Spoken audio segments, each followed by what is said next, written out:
What's going on, guys? Thanks for coming back to the channel. Sorry we haven't uploaded in a while.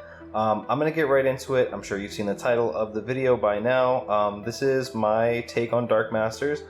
I have been having a ton of fun with this deck. It's actually the only deck I've ever brought to locals other than Machinedramon.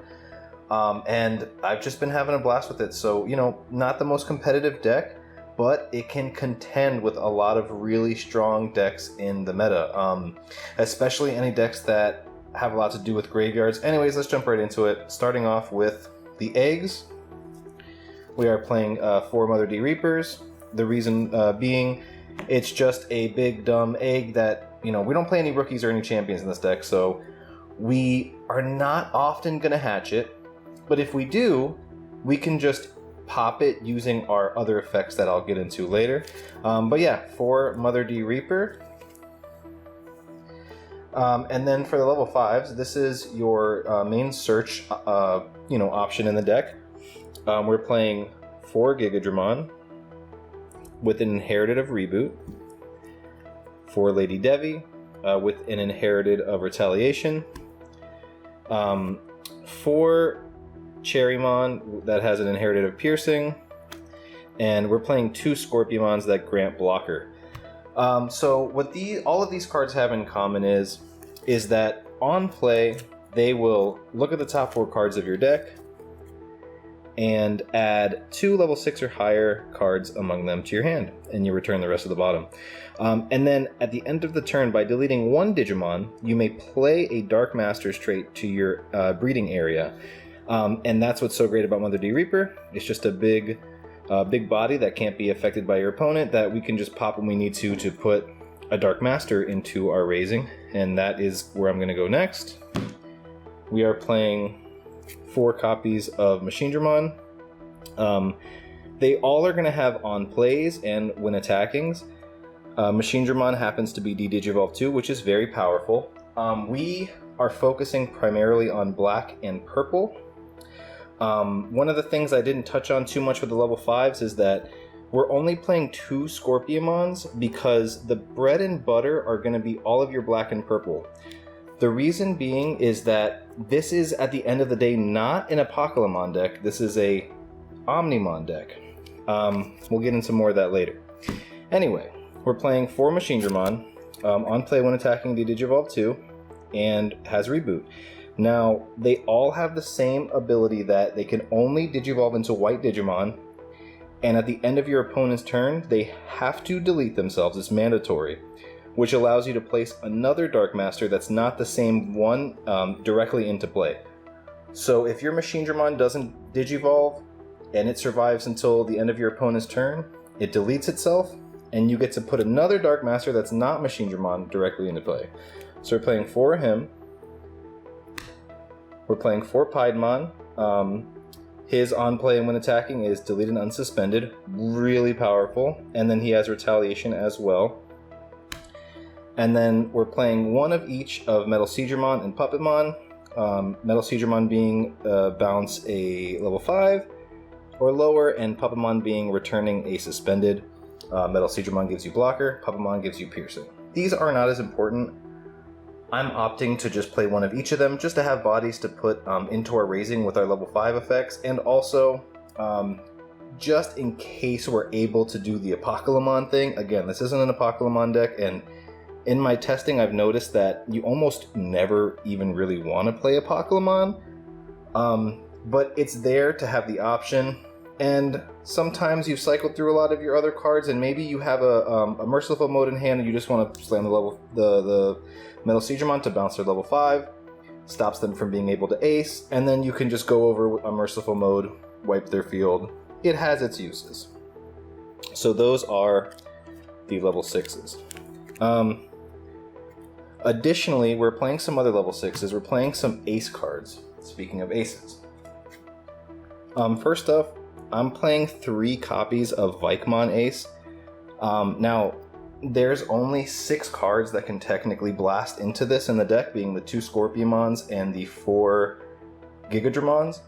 But another thing that's great about this Ace card is that it actually has an on play, which allows us to D-Digivolve too.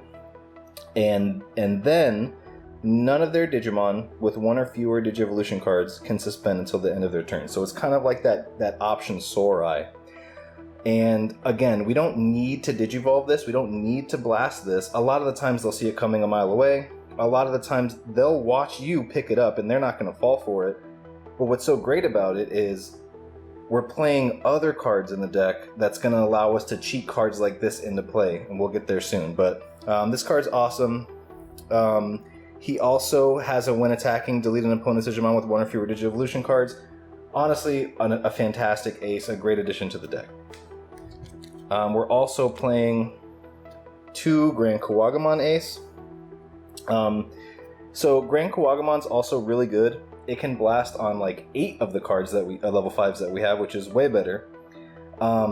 His ability is on play when Digivolving. You can suspend one of your opponent's Digimon or Tamers, and then they can't unsuspend during their unsuspend phase, and then you delete a suspended Tamer, which is huge.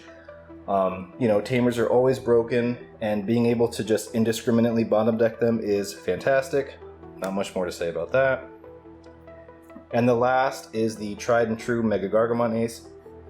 You know, it doesn't have an on play, but I think its strengths are, you know, they outweigh that. Just being able to stop things from Digivolving. It stops Imperial Dramon, it stops Jogress, DNA Digivolve shenanigans. It's just really good. It can attack twice. It has blocker, it has reboot. I mean, if this had an on play, they probably would have hit it to 1 by now. It's such a great card. So we're playing 2 of those. Now onto the level 7s, the Omnimon specifically. So this is kind of the main combo accelerator of the deck. We're playing 4 copies of Omnimon Zwart. So what he does is, when he Digivolves, you trash 3 cards from your deck, and then you can play 2 8-cost purple or black Digimon cards. It does not specify which level, so you can play your aces off of it, or you can play your Searcher level 5s off of it. Either way, you're getting so much value, and against certain decks, like, they're kind of dead in the water when this happens. Additionally, when attacking, you can bounce a level 6 to your hand to delete an unsuspended 12 cost or less. That almost never happens, but it's there. It's also removal. What he's really there for is to Digivolve on top of any of your black or purple Dark Masters, or even any one of your aces, because all of our aces are either black or purple. So this is kind of like the main focal point of the deck. This is what lets us do the thing. Next up, we're playing 4 copies of Zwart Defeat. This card is just phenomenal. I've seen some lists not even play it, and that's just crazy to me. He pops a Tamer for 3 costs, which is just so cost efficient. One of my favorite things is when someone like pays for they put you to 1, maybe you put them to 3 with one of the cards I'm going to show you in a minute here. Then you just move up your guy, Digivolve into the Zwart Defeat, pop their Tamer, and leave them at 1. Like, there's so many, and even outside of like magical fairy Christmas land scenarios like that, it's just popping a Tamer never feels bad. It also comes out of your security. Doesn't happen a lot, but when it does, it feels so good. And then on deletion, you just delete a Digimon indiscriminately, which also is so good, especially when he's on top of Piedmon, who grants retaliation. The amount of potential for value there is insane. You Digivolve on the Piedmon, pop a Tamer, swing. If it dies, you pop something. If not, they can't swing into it, because not only does it have retaliation, but when it dies, it's going to delete another thing on top of that. It's just a beast. Zwart Defeat is definitely one of my favorite cards. Mandatory 4 of, in my opinion. The next Omnimon, I almost wish I was playing 4, but it's probably going to be more of a brick, so we're only playing 3. That's going to be Alter B. Such a great card. Digivolves on any level 7 with Omnimon in the name for 2. He can Digivolve on top of himself. He can Digivolve on top of the Zwart Defeat, any of them.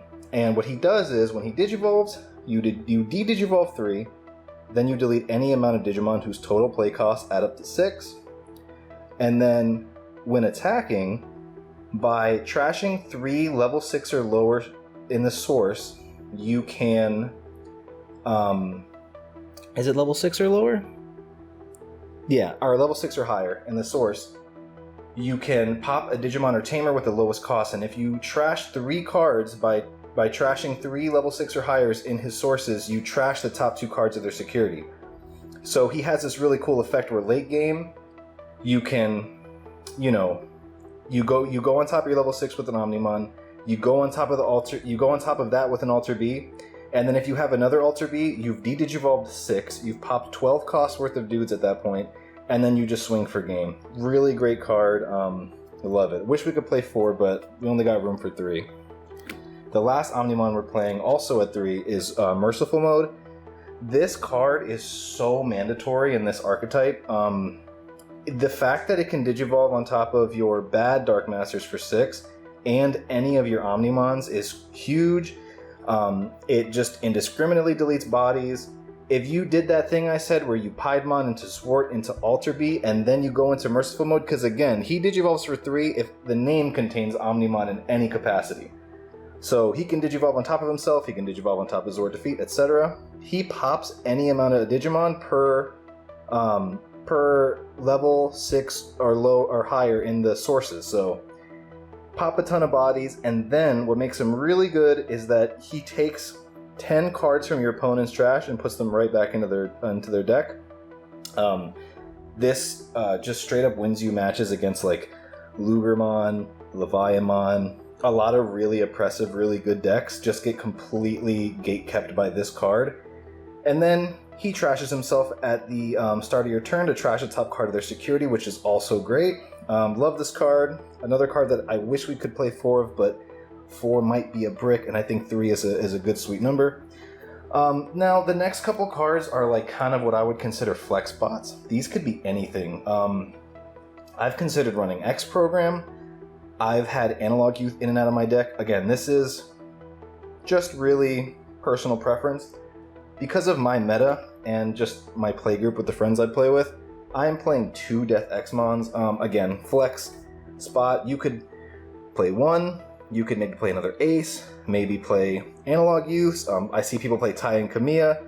It's not necessary to play 2. If you're looking for a more budget-oriented version of the deck, you don't need to play 2 Death X, but I love it. You guys know what this card does if you're watching this video, I'm sure. I'm not going to bore you with it. But yeah, in my meta, 2 is just the right call. If I end up having to bottom deck it with one of my searchers, I know I'll have the security of knowing that I can probably see another one when I need to. Great against Numemon, great against Lugermon, etc. We love Death X. And now, the final 3 cards. I'm playing 1 Apocalypse because you gotta. Honestly, in this type of build, you probably don't even need it.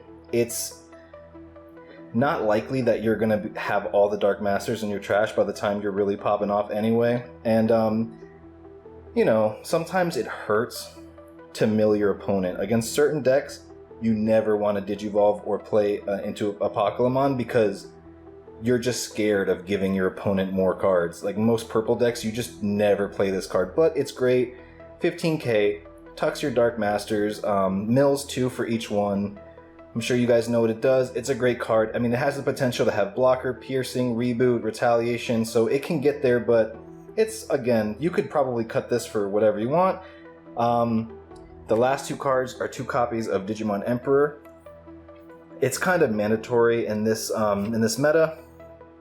You know, he just gatekeeps your opponent from breaking the game with Ukomon. So again, it's just really good against those Ukomon decks, Numemon, things like that. He says when your opponent moves in a level 3, you gain 2 memory, and then anytime a level 5 or lower dies, you draw a card, which is really good because we're popping Digimon all day with this deck. He's going to draw you a ton of cards. But that's going to wrap it up. That's the deck. Thank you guys so much for watching. We're going to try to upload more often. We had a little bit of a hiatus there, but please consider subscribing if you haven't, and we'll look forward to posting the next deck.